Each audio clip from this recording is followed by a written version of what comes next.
നമസ്കാരം. ഇന്ന് നിയമസഭാ തെരഞ്ഞെടുപ്പിൻ്റെ കൊട്ടിക്കലാശം നടക്കുകയാണ് കേരളത്തിൽ. ഇന്ന് 7 മണിയോടുകൂടി എല്ലാ സ്ഥലത്തും ശബ്ദ കോലാഹലങ്ങൾ അവസാനിക്കും. പിന്നെ നാളെ ഒരു ദിവസം മാത്രമാണുള്ളത്. ഈ സന്ദർഭത്തിൽ ഒരാൾക്കും ഒന്നും പരസ്യമായി പറയാനുള്ള അവസരം ലഭിക്കില്ല. അങ്ങനെയുള്ള ഒരു അവസരത്തിൽ കേരളത്തിലെ UDF നേതാക്കന്മാർക്കെതിരെ, പ്രത്യേകിച്ചും കേരളത്തിലെ മുൻനിരയിൽ നിൽക്കുന്ന UDF നേതാക്കന്മാർക്കെതിരെ ചില അവിഹിത കഥകളുമായിട്ട് ചില സ്ത്രീകളെ വിലക്കെടുത്ത്, കുട്ടികളെ വിലക്കെടുത്ത് രംഗത്തിറക്കാനും പത്രസമ്മേളനം നടത്താനും അല്ലെങ്കിൽ വീഡിയോ നേരത്തെ എടുത്തു വെച്ച് പ്രക്ഷേപണം ചെയ്യാനും ചില ചാനലുകൾ തയ്യാറായി നിൽക്കുന്നു എന്നുള്ള വിവരമാണ് ക്രൈമിന് കിട്ടിയിട്ടുള്ളത്. അതായത് പിണറായി വിജയൻ്റെ അവസാനത്തെ കളി, കേരളം ഇത്തവണത്തെ ഇലക്ഷനിൽ 100-ൽ പരം സീറ്റുകളോടെ തോൽക്കുമെന്ന് CPM-ൻ്റെ രഹസ്യ റിപ്പോർട്ട് തന്നെ പുറത്തു വന്നിരിക്കുകയാണ്. അതും CPM കേന്ദ്രങ്ങളിൽ നിന്നാണ് പുറത്തു വന്നിരിക്കുന്നത്. അതായത് മലബാർ മേഖലയിൽ മൊത്തം 45, അതായത് മലബാർ മേഖല എന്ന് പറയുന്നത് പാലക്കാട് വരെയുള്ള മേഖലയിൽ 45-60 സീറ്റിൽ 45 സീറ്റും UDF നേടിയെടുക്കുമെന്നുള്ള വലിയൊരു കണക്കാണ് പുറത്തു വന്നിരിക്കുന്നത്. അതേപോലെ മൊത്തം സീറ്റ് 103 സീറ്റിൽ മേലെ UDF വിജയിക്കുമെന്നുള്ള കൃത്യമായ കണക്കാണ് വന്നിരിക്കുന്നത്. അവസാന ബോംബ് ഇന്ന് രാവിലെ പൊട്ടുകയുണ്ടായി.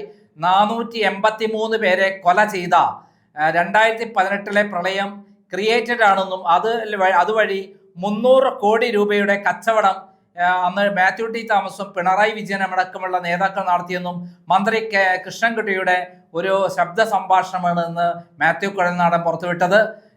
അതേപോലെ കണ്ണൂർ, കാസർഗോഡ് ഭാഗങ്ങളിൽ വ്യാപകമായ രൂപത്തിൽ പരാജയ ഭീതി കാരണം UDF നേതാക്കന്മാരെ, സ്ഥാനാർത്ഥികളെ അടക്കം അടിച്ചു വീഴ്ത്തുന്നു. അവരെല്ലാം ഹോസ്പിറ്റലാണ് എന്നുള്ള വിവരങ്ങൾ പുറത്തു വരുന്നു. അതിലേറ്റവും സന്ദീപ് വാര്യർ നില മുതൽ ഹോസ്പിറ്റലാണ്. ഇങ്ങനെയുള്ള എല്ലാ സ്ഥലത്തും ഒരേപോലെ UDF മുന്നേറിക്കൊണ്ടിരിക്കുമ്പോൾ, എല്ലാ തരത്തിലും ശക്തമായി തകർന്നുകൊണ്ടിരിക്കുമ്പോൾ, ഇപ്പോൾ അവസാനം അമിത്ഷായുമായി ധാരണയായി 130 സീറ്റുകളിൽ CPM-ന് വോട്ട് ചെയ്യാൻ വേണ്ടി BJP-യുമായി ധാരണ ഉണ്ടാക്കിയിരിക്കുന്ന കഥയാണ് പുറത്തു വന്നിരിക്കുന്നത്. 10 സീറ്റുകളിൽ BJP-യെ വിജയിപ്പിക്കാനുമുള്ള ധാരണയാണ് പുറത്തു വന്നിരിക്കുന്നത്.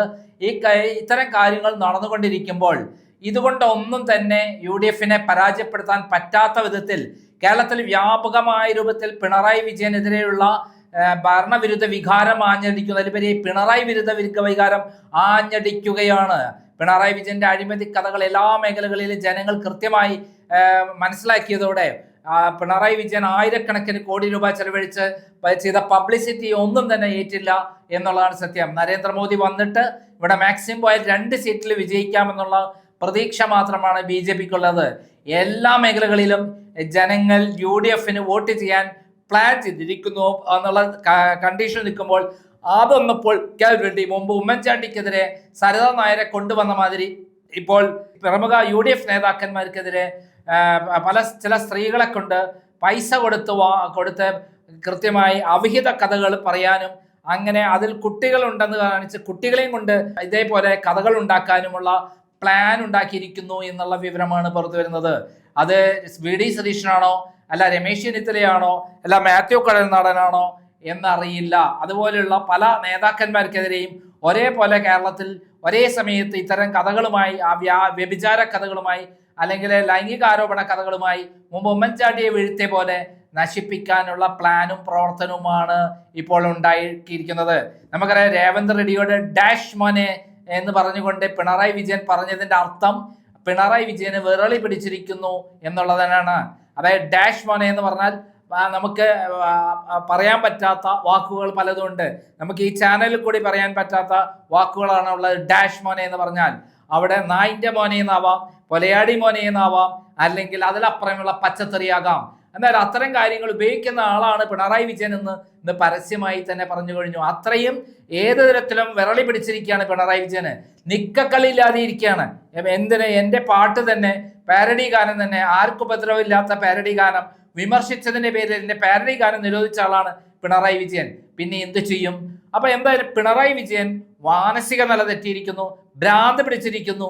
എന്തിന്? ധർമ്മടത്ത് വലിയ കുതിപ്പാണ് ഇപ്പോൾ UDF നടത്തിക്കൊണ്ടിരിക്കുന്നത്.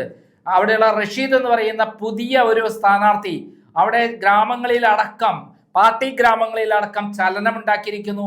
അവസാന ഘട്ടമാകുമ്പോൾ പിണറായി വിജയൻ ഇടറി വീഴും എന്നുള്ള കാര്യമാണ് പുറത്തു വരുന്നത്. എന്തിന്, ധർമ്മടത്ത് മാത്രമല്ല, തളിപ്പറമ്പിലും പയ്യന്നൂരിലും തലശ്ശേരിയിലടക്കം വലിയ കുതിപ്പാണ് UDF ഉണ്ടാക്കുന്നത്. മാത്രമല്ല ഇന്ന് ഷാഫി പറമ്പിൽ ധർമ്മടത്ത് ഇറങ്ങിയോടുകൂടി അവിടെ അപൂർവതപൂർവമായ ജനപ്രളയമാണ് ഉണ്ടാക്കിയിട്ടുള്ളത്. ഇന്നലെ നമുക്കറിയാം ബേപ്പൂരിൽ അർദ്ധരാത്രി 1:30 മണിക്ക് PV അൻവറോടൊപ്പം ഷാഫി പറമ്പിലിനെ കാത്തു നിന്നത് ആയിരക്കണക്കിന് UDF പ്രവർത്തകരാണ്. പേരാമ്പ്രയിൽ അടക്കം വർഗീയ വിദ്വേഷം പുലർത്തുന്ന പ്രചരണം LDF അഴിച്ചുവിട്ടെങ്കിലും ഒരു മണ്ണാങ്ക് അവിടെ അതെല്ലാം തിരിച്ച് അടി കിട്ടുകയാണ് LDFന് കിട്ടിയിട്ടുള്ളത്. LDF നടത്തുന്ന പ്രചരണങ്ങളെല്ലാം എല്ലാ തരത്തിലും പൊട്ടിത്തകർന്നിരിക്കുന്നു. ഏകദേശം 3000 കോടി രൂപയാണ് LDF ഇവിടെ പ്രചരണത്തിന് വേണ്ടി ഉപയോഗിച്ചിരിക്കുന്നത് എന്നുള്ളതാണ് സത്യം. 3000 കോടി രൂപയുടെ പ്രചരണം. പിണറായി വിജയനെതിരുള്ള ലാവ്ലിംഗ് കേസ്, അതേപോലെ സ്വർണ്ണക്കള്ളക്കടത്ത് കേസ്, ഡോളർ കടത്ത് കേസ്, അതേപോലെ കരിമണൽ കടത്തയുടെ കേസ്, അതേപോലെ തന്നെ ലൈഫ് മിഷൻ തട്ടിപ്പ്, ഇതൊക്കെ ഉണ്ടായിട്ടും പിണറായി വിജയനെ സംരക്ഷിക്കുന്ന നിലപാടാണ് കേന്ദ്രത്തിനുള്ളതിന്. കാരണം പിണറായി വിജയനെ വെച്ച് BJPയെ വളർത്താനുള്ള തന്ത്രങ്ങൾ മെനയുകയാണ്. അത് ഇത്തവണയും കൂടെ പരാജയപ്പെട്ടാൽ പിണറായി വിജയനെ പിടിച്ച് അകത്താക്കാൻ മുൻകൈ എടുക്കുന്ന ആരായിരിക്കും? നരേന്ദ്രമോദിയും അതേപോലെ അമിത്ഷാ ആയിരിക്കും. ഇതൊക്കെ അറിയുന്ന പിണറായി വിജയൻ എങ്ങനെയെങ്കിലും തിരിച്ചു വന്നില്ലെങ്കിൽ താൻ കുടുംബസമേതം ജയിലിലാകുമെന്ന് മനസ്സിലാക്കി അവസാന തടവ് പ്രയോഗിക്കുകയാണ്. കേരളത്തിലെ UDF നേതാക്കന്മാർക്കെതിരെ ഇന്ന് 7 മണിക്ക് ശേഷം വലിയ ഡാമേജ് ഉണ്ടാക്കുന്ന തരത്തിൽ, അപകീർത്തി ഉണ്ടാക്കുന്ന തരത്തിൽ ചില സ്ത്രീകളെ കൊണ്ടുവന്ന് അതിൽ കുട്ടികളുണ്ടെന്ന് കാണിച്ച് അവരെ കൊണ്ട് പത്രസമ്മേളനം നടത്തിച്ച് വലിയ തോതിൽ ഡാമേജ് ഉണ്ടാക്കാനുള്ള തന്ത്രങ്ങളാണ് പിണറായി വിജയൻ പയറ്റുന്നത് എന്നുള്ള വിശ്വസനീയമായ ചില കാര്യങ്ങൾ ക്രൈമിന് കിട്ടിയതാണ് ഇപ്പോൾ പുറത്തുവിടുന്നത്. നമുക്ക് 7 മണിക്ക് കാത്തു നിൽക്കാം.